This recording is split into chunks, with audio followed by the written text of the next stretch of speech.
Minister of Environment and Natural Resources of Sri Lanka.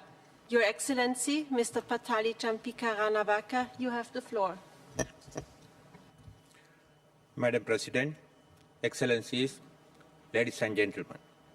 At the outset, my delegation would like to thank the Government of Denmark for hosting this important conference and for the excellent arrangements.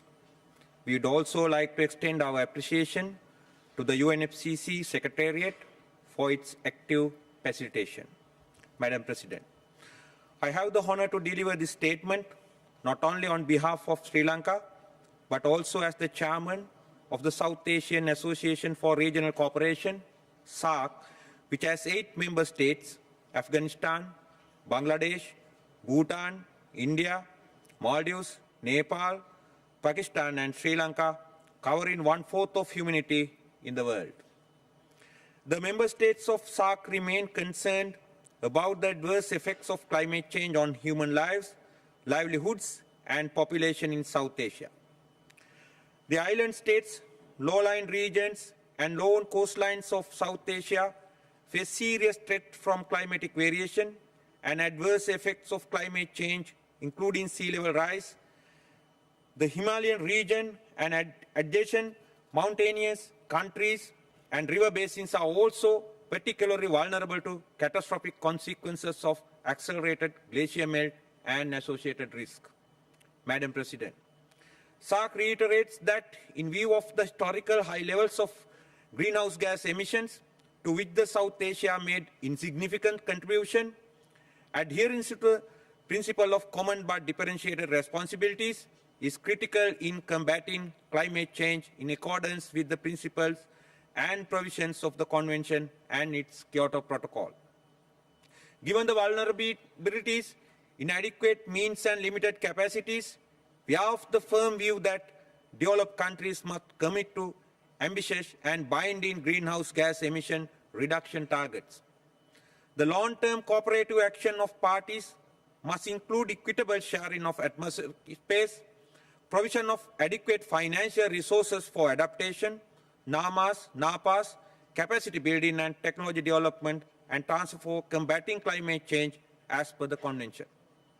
Madam President, while being committed to the Bali Action Plan for the global contribution to address the climate change, the SAARC has identified specific actions in our regional declarations such as 2008 Dhaka Declaration on Climate Change, 2009 Kathmandu Agreed Vision for South Asia for Climate Change, and finally 2009 Delhi Statement on Cooperation in Environment. Furthermore, climate change will be the central theme for the forthcoming 16th SAARC Summit in Bhutan in April 2010.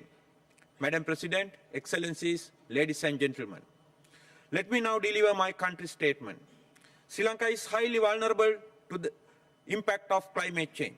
Its coastal zone is at risk due to sea level rise and unseasonal cyclones.